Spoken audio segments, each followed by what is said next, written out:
MAGA Republicans are now turning on Donald Trump after he just imploded on live television during a press conference that he scheduled. And I just want to point out, they're not turning on him because he used apocalyptic rhetoric about immigrants. They're not turning on him because he wants the stock market to implode or because he wants to strip healthcare away from women. No, they're turning on him because he won't pander to the far-right Republicans by saying one simple line. And I'll break it all down. Make sure you leave a like on this video. But first, I want to play this clip of Donald Trump talking about abortion, and for most of the clip he doesn't even make sense, but there is one thing he says that really annoys me. Let's take a look.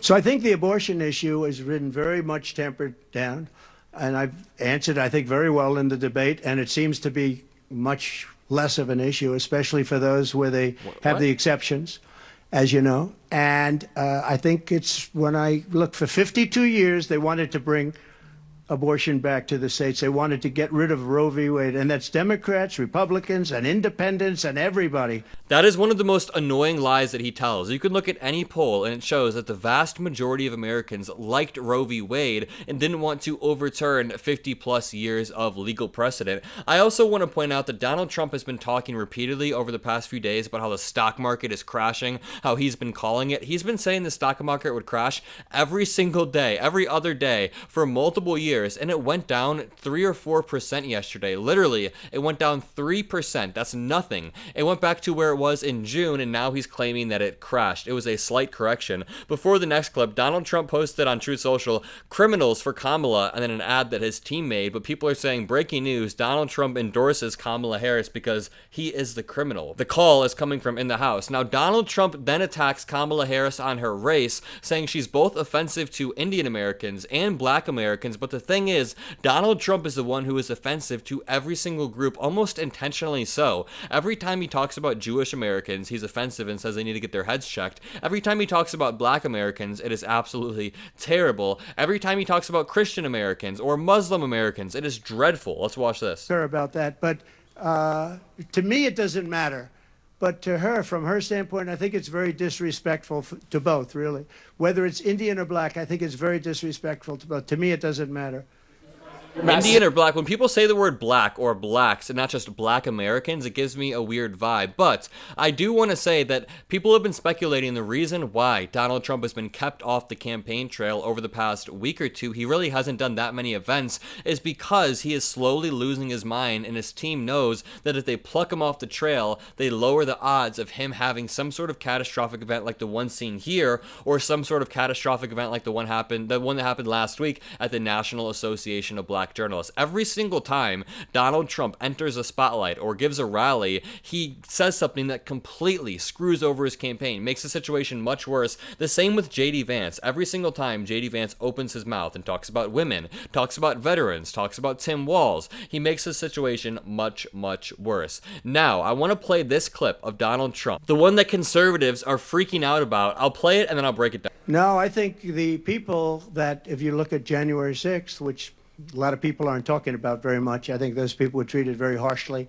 when you compare them to other things that took place in this country where a lot of people were killed. Nobody was killed on January 6th. But I think that the people of January 6th were treated very unfairly.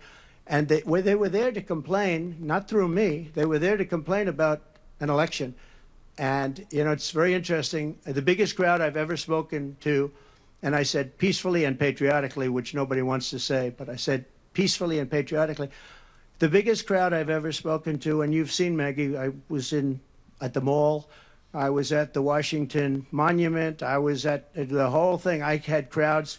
The hand accordions throughout this are insufferable, but while Donald Trump was rambling about January 6th, he said something that MAGA Republicans were incredibly mad about on Truth Social and on Twitter. He said that nobody died on January 6th, while conveniently skipping over the fact that, number one, a few police officers died, but number two, Ashley Babbitt was shot in the neck while she was breaching the last barrier between the crowd and our Congress people. So, while the police officers were justified in shooting Ashley Babbitt, it is funny that Donald Trump completely doesn't bring up her name. He did an event last week where I think he forgot her name at the National Association of Black Journalists, and he said that one lady who was shot, and then Ashley Babbitt's parents, Ashley Babbitt's mom was super, super pissed off after that. Ashley Babbitt's mom held an event after the National Association of Black Journalists when Donald Trump forgot Ashley Babbitt's name, and she said, quote, he needs to remember her name, and they were lambasting Donald Trump for his remarks. This also comes at a time when Republicans wince at, quote,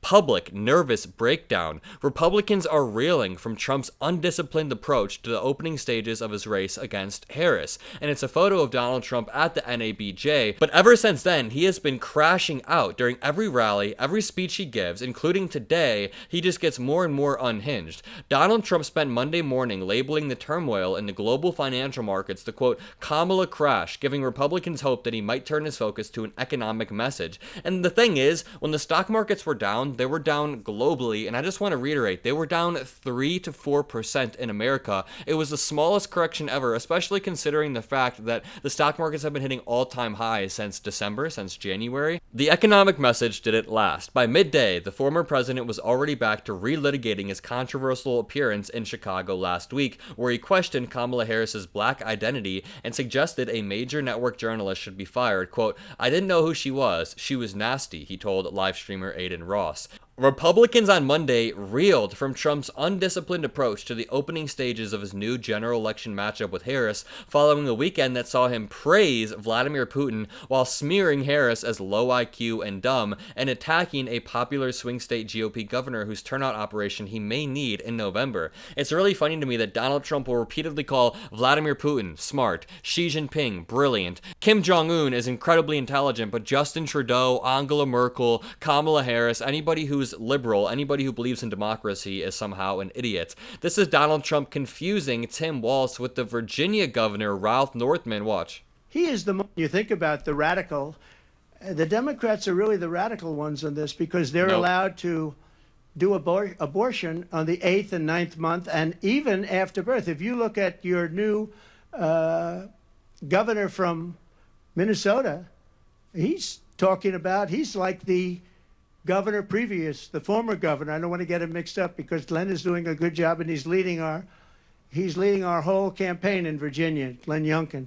But previous to Glenn, the governor, he said the baby will be born. We will put the baby aside and we will decide with the mother what we're going to do. In other words, whether or not we're going to kill the baby. The Minnesota gentleman, this guy agrees with that.